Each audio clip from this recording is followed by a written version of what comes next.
Opposition figures in Somalia accuse security forces of attacking them at a meeting at the former PM's house. The capital is racked by gunfire. ይህም ፕሮግራም አይተስጨር ስለ ጎሳ ፖለቲካ ማሰብ ታቆማለህ። ከትውልድ ቀዬው የመጣን መንገደኛ ምን ይዘህ መጣህ ቅቤ ወይስ ጤፍ ብለህ ትጠይቃለህ እንጂ ከየት መጣህ ብለህ አትቆጣው። እሱ ከትውልድ ሀገሩ ማር ይዞ ሲመጣ አንተም ዝም አትበለው። ከተወለድክበት አካባቢ ገብስም ስንዴም ሀገር ያፈራውን ይዘና የሚሸጠውን ሽጥ የሚቀመሰውን አቅምስ እንጂ አደራ ከዚህ በኋላ ምን ልታደርግ መጣህ አትበለው። ደምህ ምንድነው አትበለው። ደሙ ቀይ ነው። ምን ዘራህ እንጂ ዘርህ ምንድነው እንተው። አያዋጣም። የጎሳዬን አልበሞች አድምጥ። የጎሳ ፖለቲካን አቁም። ለምን ካልከኝ ዛሬ ያዘጋጀውልን ታሪክ ልብ ብለህ በደንብ ስማኝ። ቀኑ ሐሙስ ነበር። ረፋድ። አውሮፕላን ማረፊያው ከአፍ እስከ አፍንጫቸው በታጠቁ ወታደሮችና አይናቸው በሚቁለጨለጩ የደህንነት ሰዎች ተከቧል። እንዲሁም ከኤርፖርቱ ጎን ከተለያዩ ሀገራት የተውጣጣ የአፍሪካ ህብረት ሰራዊት ካምፕ አለ። ያን ዕለት ማለትም ሐሙስ ረፋድ ላይ ኤርፖርቱ ከወትሮ በተለየ ሁኔታ ነበር ሲጠበቅ የነበረው። ምክንያቱ ደግሞ አንድ እንግዳ እየመጡ ስለሆነ ነው። ሰውየው ጀብደኛ ናቸው። የአደጋ ስጋት ወዳለባቸው አካባቢዎች ሲጓዙ የመጀመሪያቸው አይደለም። አሁን በቅርብ እንኳን የጦር ቀጠና ወደ ነበረው የተባበሩት አረብ ኤምሬትስ ዋና ከተማ አምርተው የዓለም መነጋገሪያ መሆናቸው ይታወሳል። ይህም ኤርፖርት ብዙ መሪዎችን ብዛም ለመሄድ የሚፈቅዱበት አይደለም። እኚህ ሰው ጠቅላይ ሚኒስትር አብይ አህመድ ናቸው። የሚጓዙት ደግሞ ወደ ሞቃዲሾ ኤርፖርት ነው። አልሸባብ በከበበው ከተማ መሃል ለስራ ቀጠሮ እዛ መገኘትን የሚመርጡ መሪዎች ጥቂት ናቸው። ያን ዕለትም የተከሰተው የመሪው ውሳኔ ትክክል አለመሆኑን የሚያረጋግጥ ነበር። አልሸባብ የሞርታር ተወንጫፊዎችን ወደ ኤርፖርቱ ደጋግሞ ተኮሰ። ይህ መረጃ ሴንሲቲቭ ስለነበር በይፋ መንግስት አምኖ የሰጠው መረጃ አልነበረም። ነገር ግን ሁለት መላምቶች ተነግረዋል። የቱርክ ዜና ወኪሉ አናዶሉ የሶማሊያው ፕሬዝዳንት ጠቅላይ ሚኒስትር አብይን ለመቀበል በአየር ማረፊያው ሳሉ የሞርታር ጥቃቱ መፈጸሙን ዘግቧል። እንደ አናዶሉ ዘገባ ከሆነ የተተኮሱት ሞርታሮች በቀጥታ አውሮፕላን ማረፊያውን ሳይመቱ በአቅራቢያው ባሉ አካባቢዎች ላይ ወድቀዋል።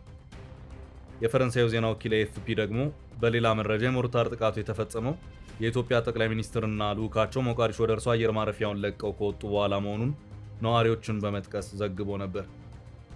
በሞቃዲሾ አየር ማረፊያ የነበረው የደህንነት ባለስልጣናት ለዚህ የዜና ምንጭ የኢትዮጵያ ባለስልጣናት አቀባበል ተደርጎላቸው ከአየር ማረፊያው በመውጣት ወደ ፕሬዝዳንቱ ቤተ መንግስት እስከሄዱበት ጊዜ ድረስ ምንም አይነት ነገር አልተከሰተም ብለዋል።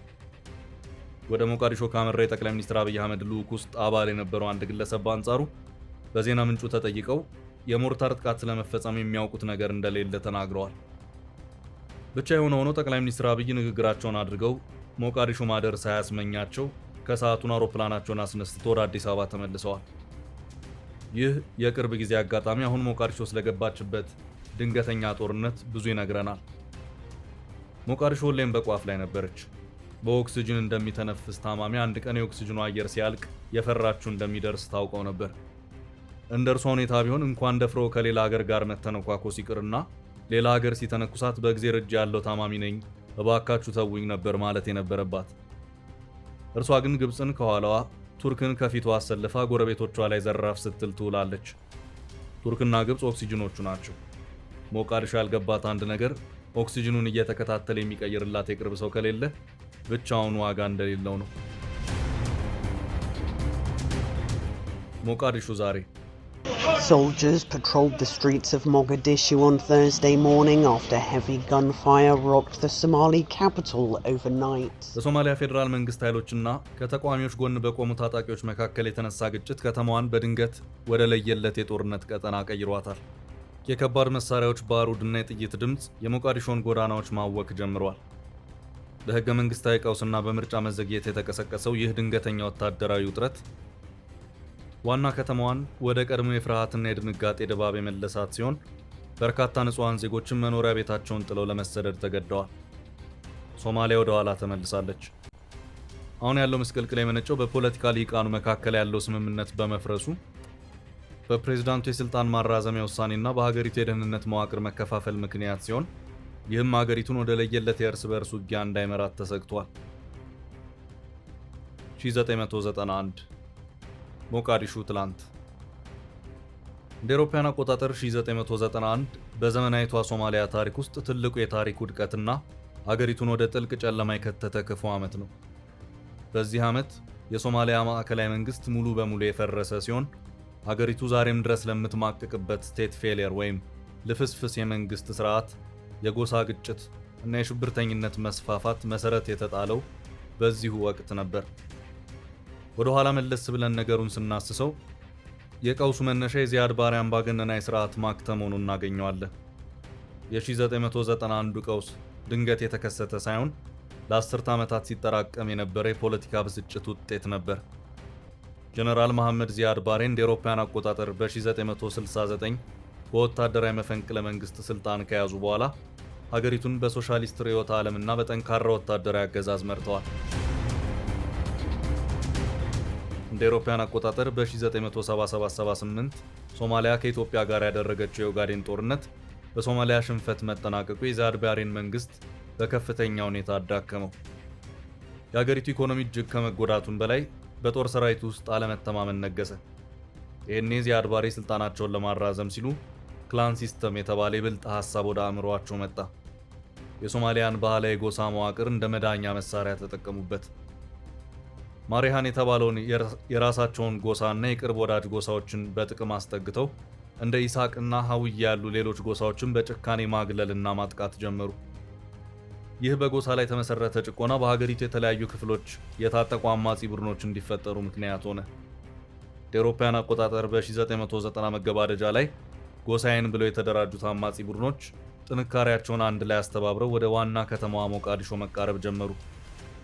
ከነዚህ ጎሰኞች መካከል ዩኤስሲ ወይም ዩናይትድ ሶማሊ ኮንግረስ የተባለው በሀውየ ጎሳ የሚመራና በሞቃዲሾ ዙሪያ ከፍተኛ ኃይል የነበረው ቡድን፣ ኤስኤንኤም ወይም ሶማሊ ናሽናል ሙቭመንት የተባለ በሰሜናዊ የሀገሪቱ ክፍል በኢሳቅ ጎሳ የሚመራ ኃይል፣ ኤስፒኤም ወይም ሶማሊ ፓትሪዮቲክ ሙቭመንት የተባለ በደቡባዊ ክፍል የሚንቀሳቀስ የኦጋዴን ጎሳ ጥምረት።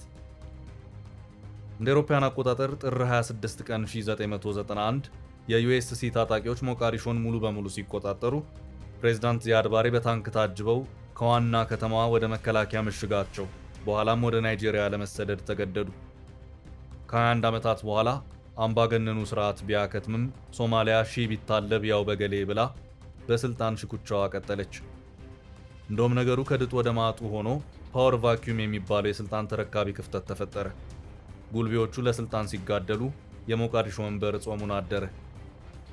ዚያድ ባሬ እንደወደቁ አማጽያኑን አንድ አድርጎ ያቆያቸው የጋራ ጠላት ስለጠፋ ስምምነታቸው ወዲያውኑ ፈረሰ። የጋራ ኢዲዮሎጂ የሌላቸው ተቃዋሚዎች ለጋራ ጠላት ብለው ፍቅር ከጀመሩ ፍቅራቸው የሚሞተው ጠላታቸው የሞተለት ነው። የሶማሊያ ተቃዋሚዎችም የጋራ ብሔራዊ መንግስት ከመመስረት ይልቅ አማጽያኑ ስልጣንና ይዞታ ለማግኘት እርስ በርሳቸው መዋጋት ጀመሩ። በተለይም በሞቃዲሾ ላይ በላይነት በነበረው የዩኤስሲ አማጺ ቡድን ውስጥ የተፈጠረው ክፍፍል እጅግ ደም አፋሳሽ ነበር። ራሱን ጊዜያዊ ፕሬዝዳንት አድርጎ ባወጀው አሊ ማህዲ መሐመድ እና የአሊ ማህዲን ስልጣን ባልተቀበለው የጦር አዛዥ ጀነራል መሐመድ ራፋህ አይዲድ መሃል ደም አፋሳሽ ውጊያ ተደረገ። ሁለቱን ወዳጆች ያጣላቸው ጎሳቸው ነበር። አንደኛው ከሀውየ አብጋል ንዑስ ጎሳ የመጣ ሲሆን ሁለተኛው ከሀውየ ሀበር ጊደር ንዑስ ጎሳ የመጣ ነው። እንግዲህ ልብ በሉ፣ እኛም እንዲሁ ለሁለት ፊደል ካልተጋደልን ነው እያልን ያለ ነው። ይህ የሁለቱ ፍጥጫ ሞቃዲሾን በሰሜንና በደቡብ ከፍሎ ወደ ለየለት ውጊያ ተቀየረ። የሀገሪቱ መደበኛ የጦር ሰራዊት ሙሉ በሙሉ ፈርሶ ወታደሮቹ ወደ የጎሳ ሚሊሻነታቸው ተቀየሩ። እያንዳንዱ የጦር አዛዥ የየራሱን ይዞታ የሚያስተዳድር የጦር አበጋዝ ሆነ። ይህኔ ብልጦቹ የኤስኤንኤም አማጺዎች ከእናንተ ጋር ምን አጨማለቀን ብለው በተሻለ ሐሳብ መጡ። በሰሜን ይንቀሳቀስ የነበረው ይህ አማጺ ቡድን በደቡብ ካሉት የጦር አበጋዞች ጋር አብሮ መቀጠል እንደማይችል በመገንዘብ ግንቦት 1991 ላይ የሶማሊላንድ ሪፐብሊክ በሚል ስም ራሱን የቻለ ነፃ መንግስት መመስረቱን አወጀ። ሶማሊላንድ ዓለም አቀፍ እውቅና ባታገኝም ከዚያን ጊዜ ጀምሮ ከደቡብ በተሻለ አንጻራዊ ሰላምና የተረጋጋ ዴሞክራሲያዊ ስርዓት መገንባት ትችላለች። የዚህ ታሪካዊ መሰረትም የ1991 የሞቃዲሾ መፈራረስ ነበር። ማዕከላዊ መንግስቱ ግብዓተ መሬቱ ተፈጸመ።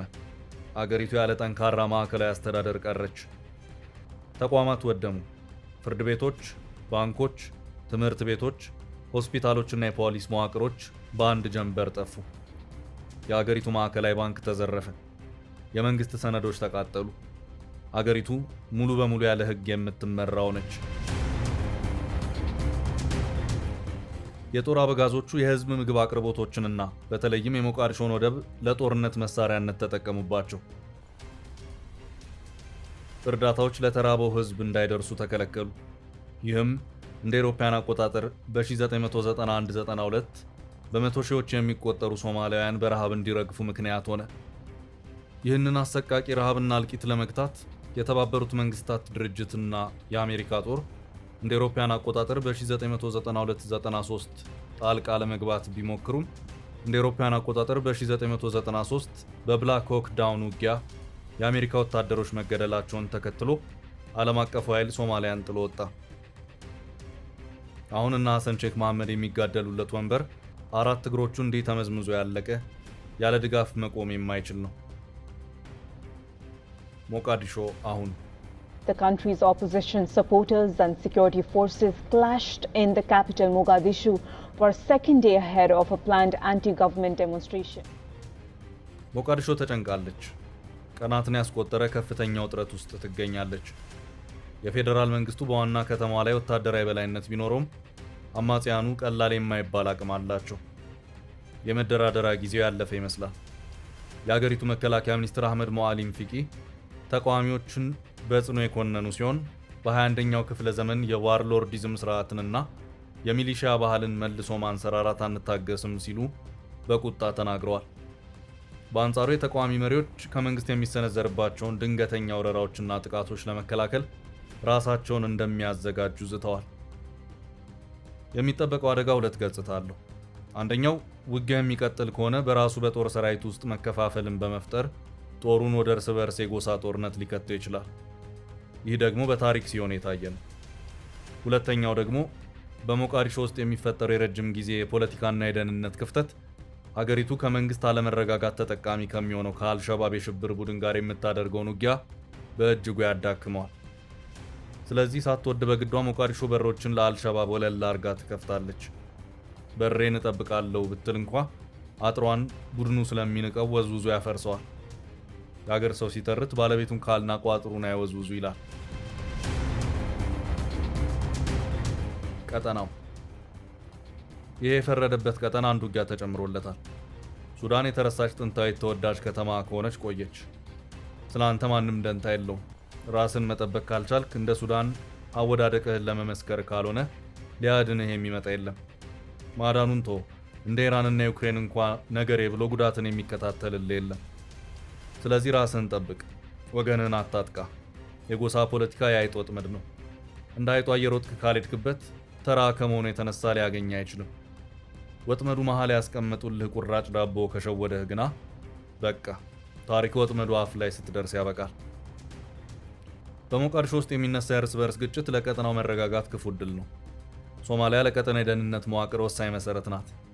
የምስራቅ አፍሪካ የልማት በይነ መንግስታት ባለስልጣን ኢጋድ ሁለቱም ወገኖች ራሳቸውን እንዲያሰክኑ አስቸኳይ ጥሪ ያቀረበ ሲሆን የሶማሊያ ብሔራዊ አንድነት ከሁሉም በላይ መሆኑን አጽንኦት ሰጥቷል። የአፍሪካ ህብረትም እንዲሁ ረፉ እያለ ነው። ግን የእነሱ ረፉ የትኛውን ሀገር ከውድቀት አድኖ ያውቃል? የትኛውንስ ቡድን ከጥጋቡ አስታክሷል? ከላይ እንዳልኩ ነው፣ ራስን የምታድነው አንተው ራስህ ነህ። የሶማሊያን ጦርነት ጂኦፖለቲካዊ ተጽዕኖ ከሀገራት አንጻር በወፍ በረር እንቃኝም። ኢትዮጵያና ኬንያ ሁለቱም ጎረቤት ሀገራት የአልሸባብን ጥቃት ለመከላከል በሺዎች የሚቆጠሩ ወታደሮችን በሶማሊያ አሰማርተዋል።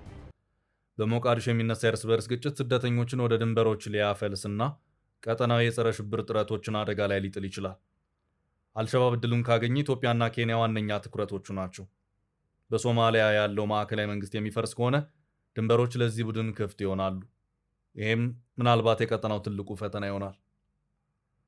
ሶማሊላንድ በሰው ሀዘን አይደገስም ቢባልም በሀገራት መሃል እንዲያ የሚባል የዋህነት የለም። ይህ የሞቃዲሾ ቀውስ የተከሰተው ሀገሪቱ ከሶማሊላንድ ሰፊ ዲፕሎማሲያዊ እንቅስቃሴዎች ጋር ተያይዞ በቀጠናው ከፍተኛ ውጥረት ባለበት ወቅት ነው። በሞቃዲሾ የሚገኝ ደካማ የፌዴራል መንግስት የሶማሊያን ግዛታዊ አንድነት ለመጠበቅ ያለውን አቅም በእጅጉ ያዳክመዋል። ሀርጌሳ እድሉን ተጠቅማ ከእስራኤል ቀጥሎ እውቅና የሚሰጣትን ወዳጅ ሀገር ፍለጋ ተፍተፍ ትላለች። ነገር ግን በሌላ አቅጣጫ ደግሞ ለሞቃዲሾ የመጣ እሳት እሷንም በተወሰነ መንገድ ሊለበልባት ይችላል። ምክንያቱም እሳቱ አጠገብ ተቀምጦ ፍሞ አይንካኝ ማለት ሞኝነት ነው። ባለቤት አልባው ባህር። በሞቃዲሾ ያለው የፖለቲካ ትኩረት መከፋፈል በአሁኑ ወቅት በኤደን ባህረ ሰላጤ ላይ የሶማሊያ የባህር ላይ ወንበዴዎች ድጋሚ እንዲያንሰራሩ በር ይከፍታል። እነዛ ሆሊውድ በፊልሙ ያጀገናቸው ፓይሬቶች አሁን ገበያው ይደራላቸዋል።